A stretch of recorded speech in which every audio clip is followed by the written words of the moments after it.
1840. La épica llegada de los ingleses que transformaron el Perú de forma inexplicable. ¿Alguna vez te has preguntado cómo un país completamente quebrado puede convertirse en una de las economías más prósperas de América en apenas 20 años? ¿Cómo un refrigerante inventado por una familia inglesa terminó venciendo a Coca-Cola en su propio mercado? ¿Cómo un club fundado para jugar cricket los domingos se convirtió en el primer campeón de fútbol del Perú? Esta es la historia de los ingleses que llegaron al Perú buscando hacer negocios y terminaron transformando un país de maneras que nadie, absolutamente nadie, había planeado. Una historia de fortunas construidas sobre excremento de aves, de ferrocarriles que desafiaron montañas imposibles y de instituciones que hoy definen la identidad peruana. Bienvenidos a una historia donde nada salió como se esperaba. Estamos en el año 1840. El Perú es un país devastado, después de 20 años de guerras de independencia que arrasaron con todo. Las arcas del Estado están completamente vacías. El gobierno debe millones de libras esterlinas a bancos extranjeros sin ninguna forma de pagar esas deudas. Lima es una ciudad colonial en decadencia visible. No hay alumbrado público moderno en las calles. No existe un sistema de agua corriente. El alcantarillado es primitivo y colapsa constantemente. El puerto del Callao, que debería ser el motor económico del país, funciona todavía con métodos y estructuras del siglo XVI. Las calles del centro están llenas de edificios coloniales deteriorados, con techos que se caen y paredes agrietadas.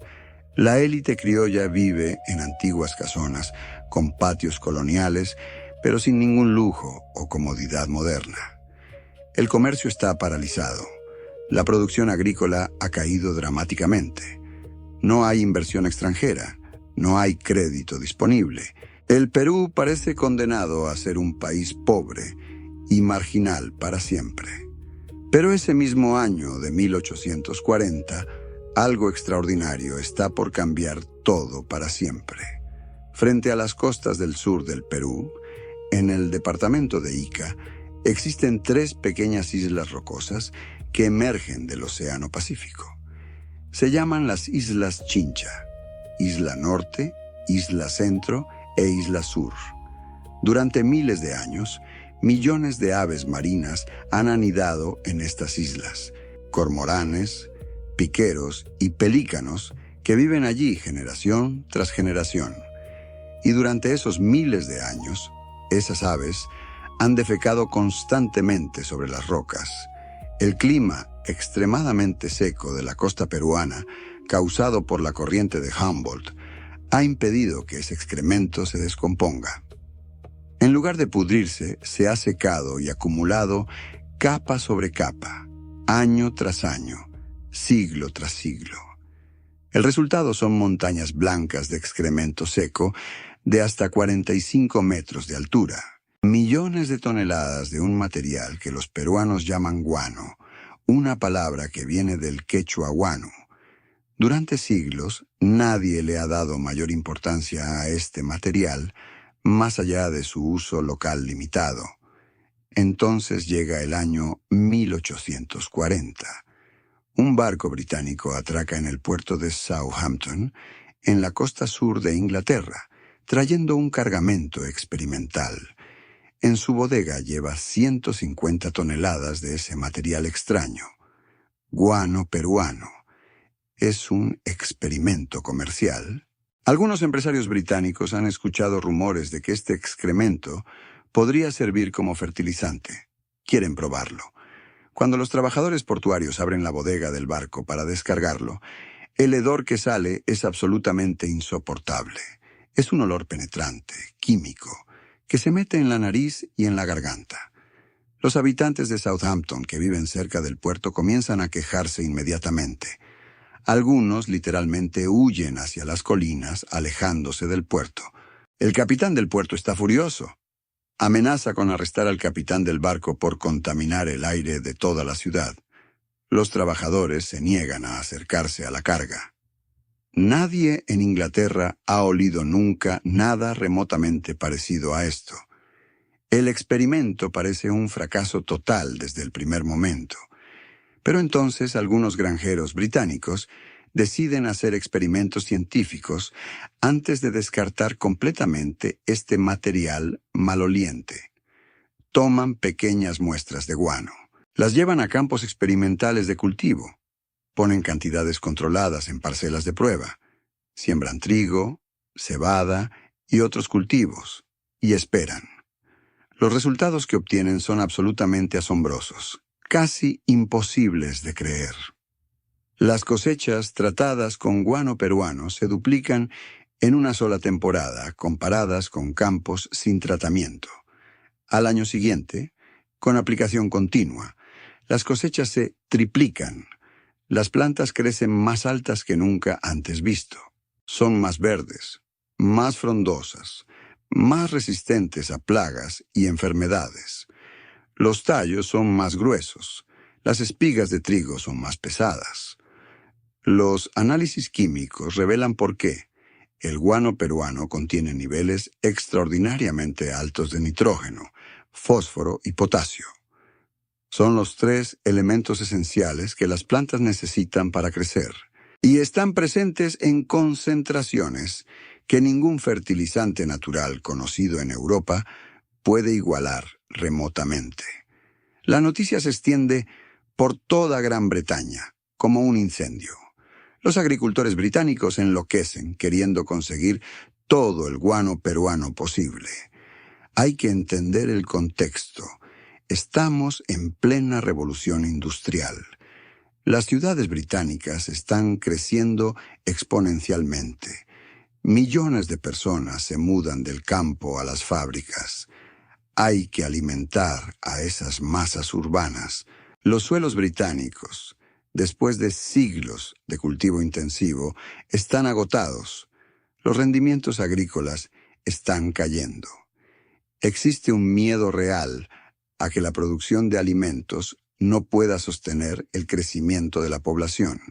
Y de repente aparece este fertilizante milagroso desde el otro lado del mundo que multiplica las cosechas de manera casi mágica. La demanda explota no solo en Gran Bretaña, sino en toda Europa. Francia quiere guano, Alemania quiere guano, Holanda, Bélgica, Italia, todos los países agrícolas europeos quieren conseguir guano peruano, y el Perú tiene montañas enteras de ese tesoro maloliente, esperando ser explotado en las Islas Chincha. Aquí es donde entra en escena la primera gran empresa británica que va a transformar el Perú, la casa comercial Anthony Gibbs & Sons, conocida simplemente como Gibbs en el mundo de los negocios internacionales. William Gibbs es un empresario de Londres con visión comercial extraordinaria. Ve la oportunidad antes que la mayoría de sus competidores. Entiende que quien controle el comercio del guano peruano va a ganar fortunas inmensas. En 1842, apenas 2 años después de que llegue el primer cargamento experimental a Inglaterra, Gibbs viaja personalmente al Perú.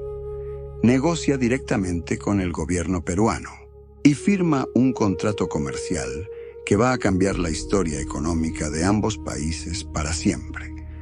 El contrato que firma Gibbs con el gobierno peruano es extremadamente simple en su estructura, pero extraordinariamente lucrativo para ambas partes. Los términos son los siguientes. La empresa Gibbs compra el guano directamente en las Islas Chincha por 12 libras esterlinas la tonelada. El gobierno peruano recibe ese dinero inmediatamente. Gibbs se encarga de todo lo demás. Extrae el guano de las islas, usando sus propios trabajadores, lo carga en sus propios barcos, lo transporta a través de todo el Océano Pacífico, rodeando Sudamérica por el Cabo de Hornos, cruza el Atlántico y lo lleva a los puertos europeos. Allí lo vende en los mercados agrícolas por 24 libras esterlinas la tonelada, el doble exacto de lo que pagó. Es un margen de ganancia del 100%. Un solo barco cargado con 1.000 toneladas de guano genera 12.000 libras de ganancia pura en un solo viaje. Y Gibbs no envía un barco, envía decenas de barcos cada año durante décadas. Entre 1840 y 1860, la empresa Anthony Gibbs & Sons exporta millones de toneladas de guano peruano a los mercados mundiales. William Gibbs se convierte en uno de los hombres más ricos de Inglaterra. Construye mansiones gigantescas con el dinero ganado del excremento de pájaros.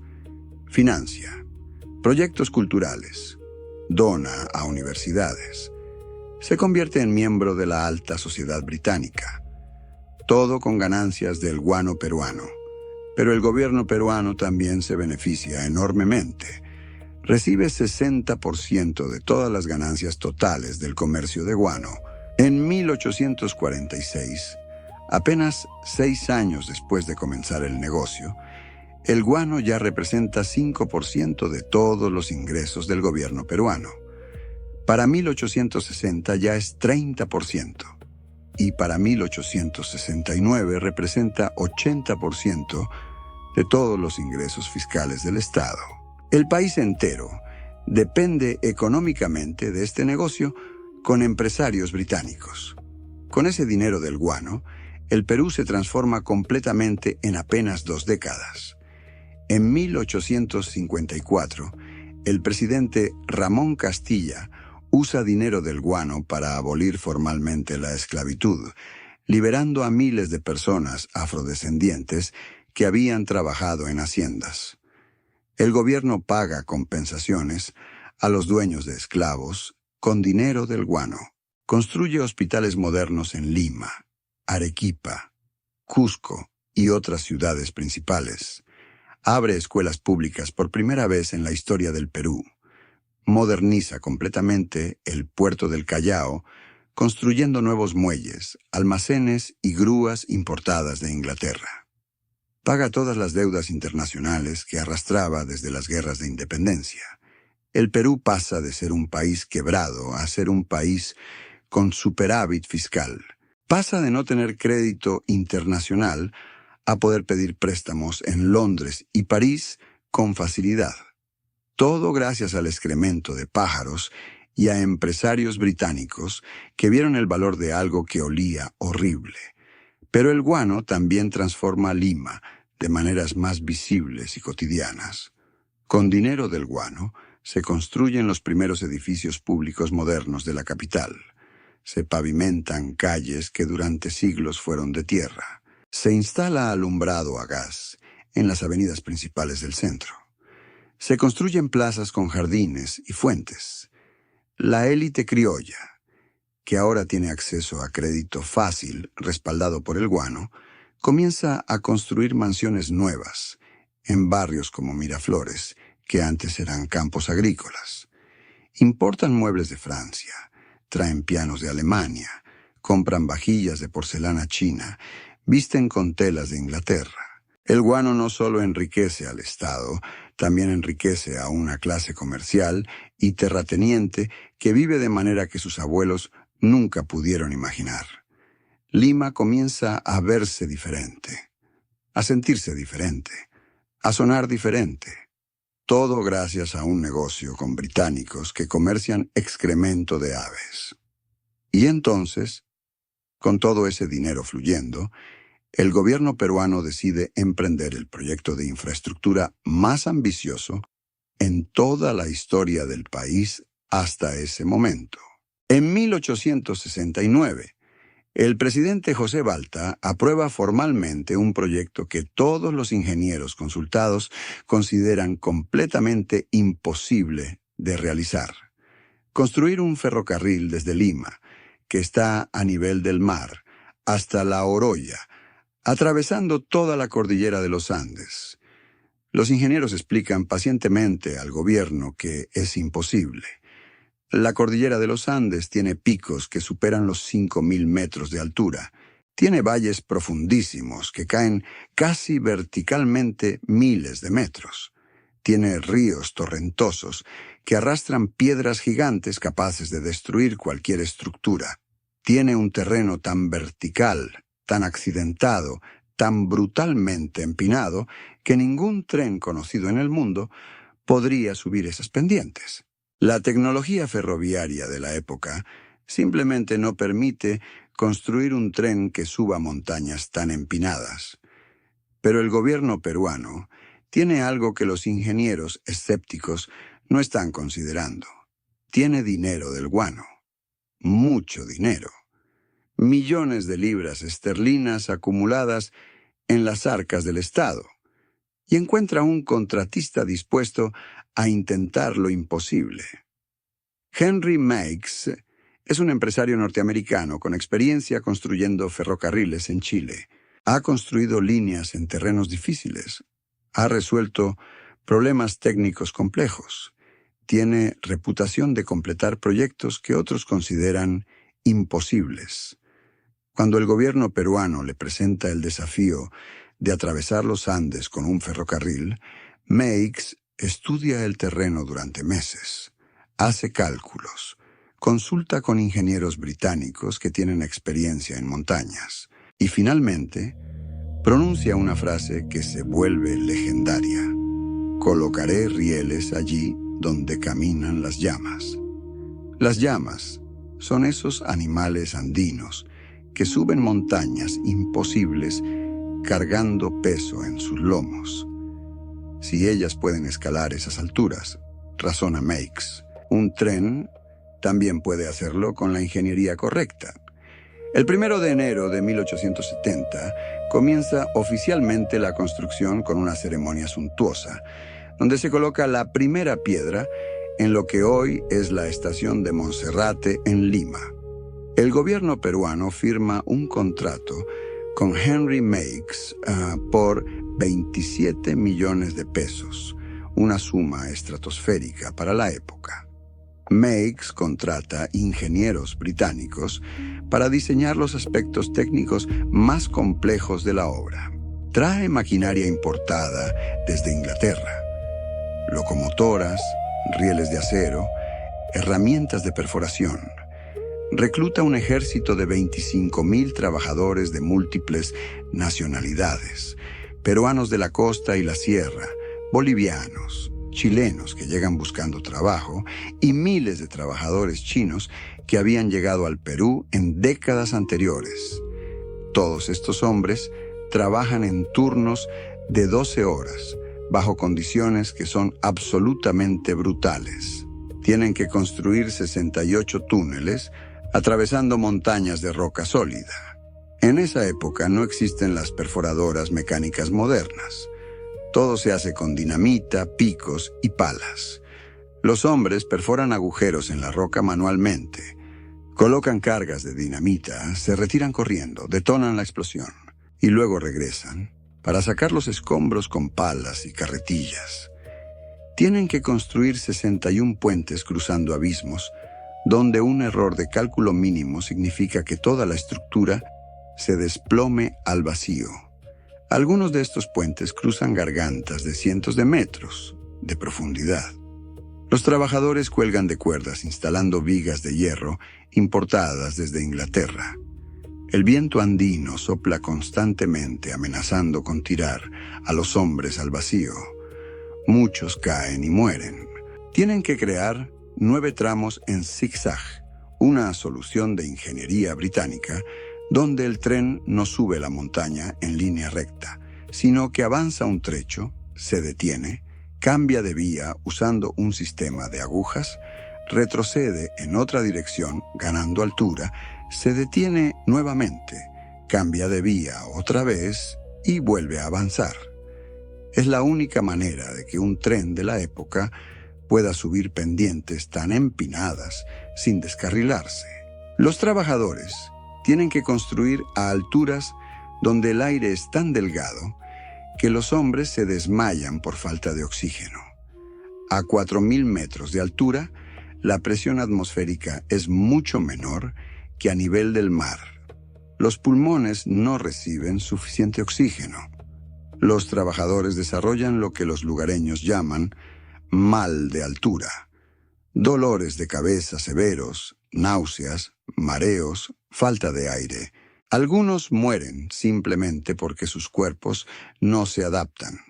Cientos de trabajadores mueren durante la construcción en accidentes de todo tipo, caídas desde andamios precarios construidos en laderas verticales, explosiones de dinamita mal calculadas que matan a docenas de hombres de una sola vez, derrumbes de túneles que entierran vivos a trabajadores dentro de las montañas, deslizamientos de tierra durante la temporada de lluvias que arrastran campamentos enteros hacia los ríos, enfermedades que se propagan en los campamentos donde miles de hombres viven hacinados sin condiciones sanitarias adecuadas.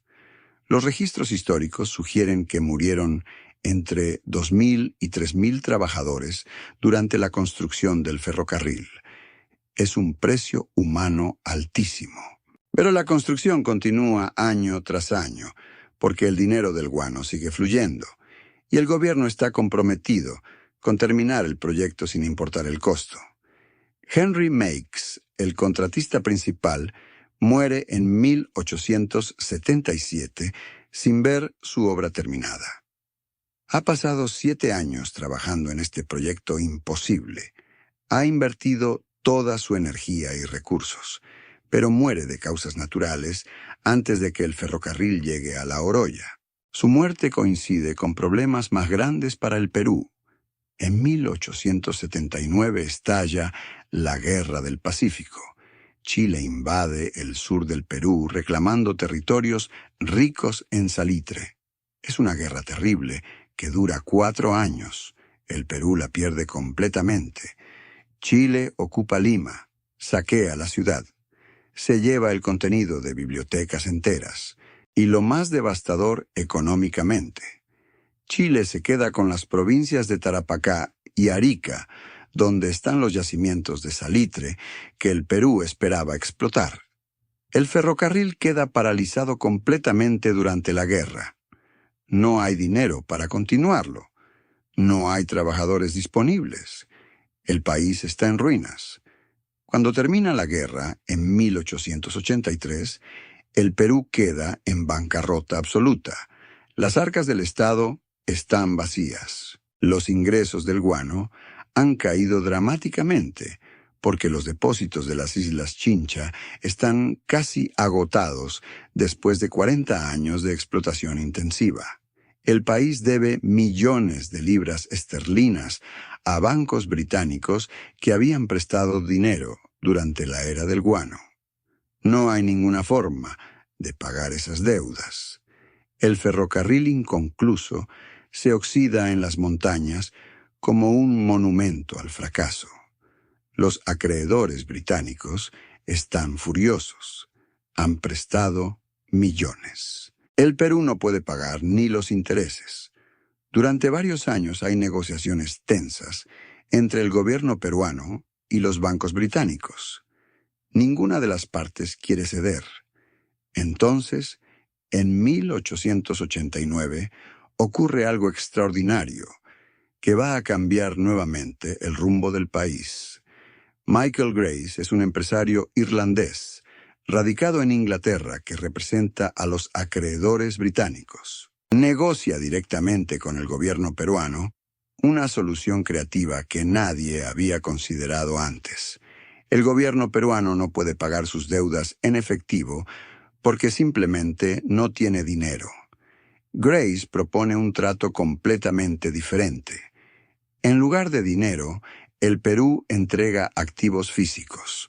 Los acreedores británicos perdonan toda la deuda externa del Perú, cancelan todos los préstamos pendientes a cambio de obtener el control absoluto de todos los ferrocarriles del país durante 66 años. Además, los británicos reciben 2 millones de toneladas de guano de los depósitos que todavía quedan, tierras en la selva amazónica para explotar caucho y una anualidad de 80.000 libras esterlinas pagada durante 33 años. El gobierno peruano, desesperado y sin opciones, acepta el trato. Se firma en 1889 lo que la historia conoce como el Contrato Grace. Es uno de los acuerdos económicos más polémicos en la historia del Perú. Para ejecutar este contrato, se crea inmediatamente una nueva empresa británica, The Peruvian Corporation. Esta compañía obtiene el control total de los ferrocarriles peruanos por 66 años. 66 años de control absoluto.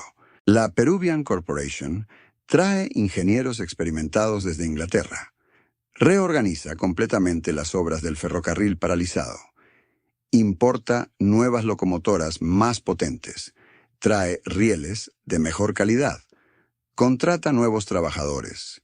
Implementa métodos de construcción más eficientes aprendidos de proyectos ferroviarios en India y África.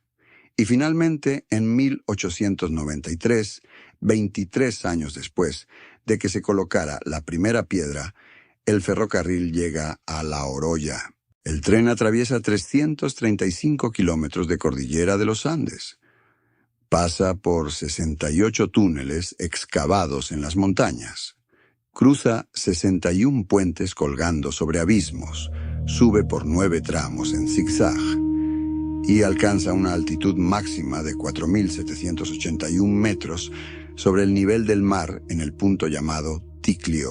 Es oficialmente el ferrocarril más alto del mundo, un récord que mantiene hasta hoy más de 130 años después. Este ferrocarril transforma completamente la economía peruana de maneras que nadie había anticipado completamente.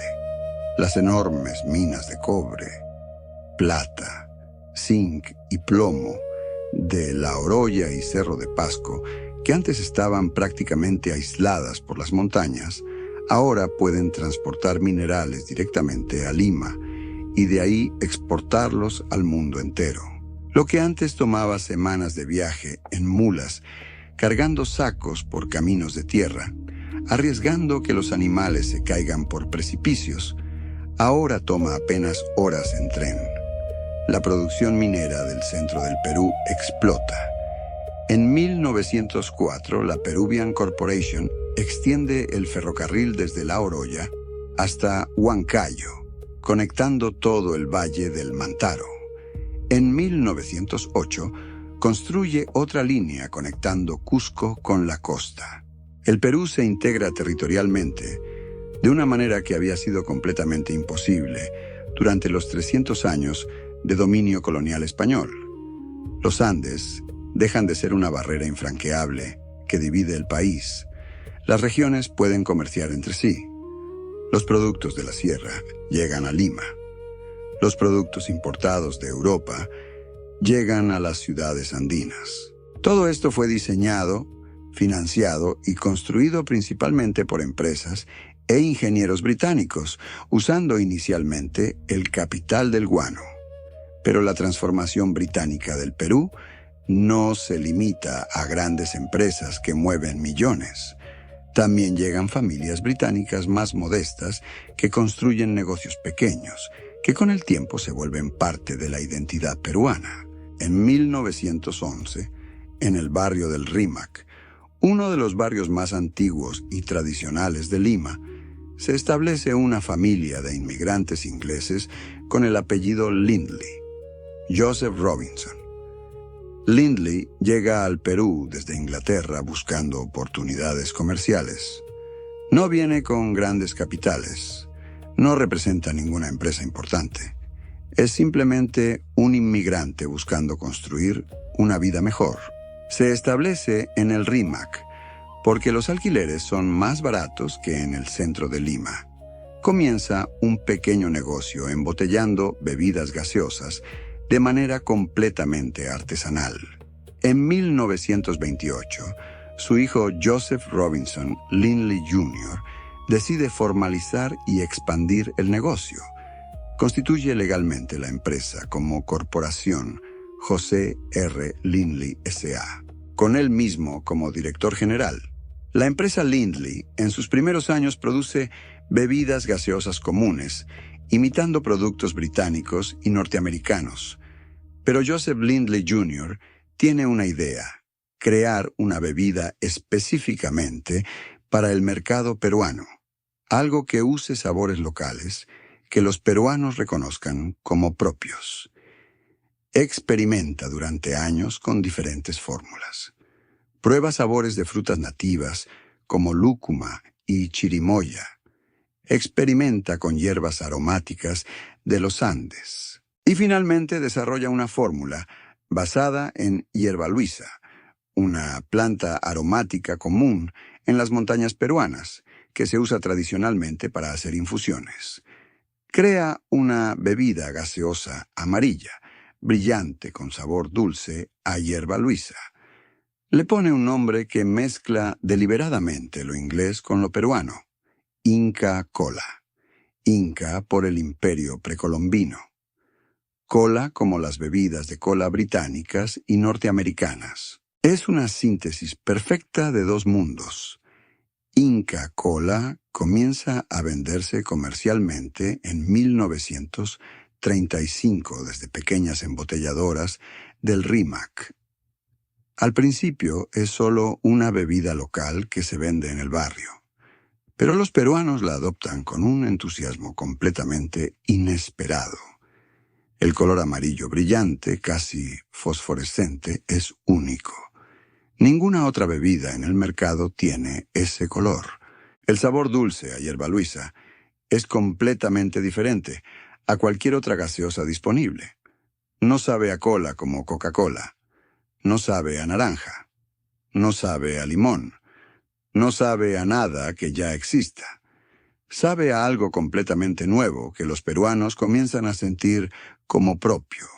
La empresa Lindley expande la producción gradualmente, abre embotelladoras en otras ciudades del Perú, invierte en publicidad, crea una identidad de marca fuertemente nacionalista.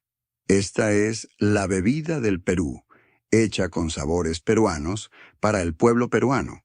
Para los años 50, Inca Kola ya compite directamente con Coca-Cola en el mercado peruano. Y aquí ocurre algo que no sucede en ningún otro país del mundo. Inca Kola comienza a vender más que Coca-Cola. En la mayoría de países, Coca-Cola domina completamente el mercado de bebidas gaseosas. Pero en el Perú, los consumidores prefieren Inca Kola, prefieren el sabor local, prefieren el color amarillo. Prefieren sentir que están tomando algo peruano, aunque lo haya inventado una familia inglesa. Hasta hoy, más de 80 años después, Inca Kola sigue vendiendo más que Coca-Cola en el Perú. Es la única bebida local que ha derrotado a Coca-Cola en un mercado nacional importante. En el año 1999, Coca-Cola reconoce su derrota y compra el 50% de la corporación Lindley, pero mantiene el producto Inca Kola exactamente igual porque los peruanos simplemente no aceptarían ningún cambio. Un inmigrante inglés inventó sin saberlo el símbolo de identidad nacional del Perú en forma líquida. Esa paradoja resume perfectamente toda esta historia de transformaciones inexplicables que nadie planificó.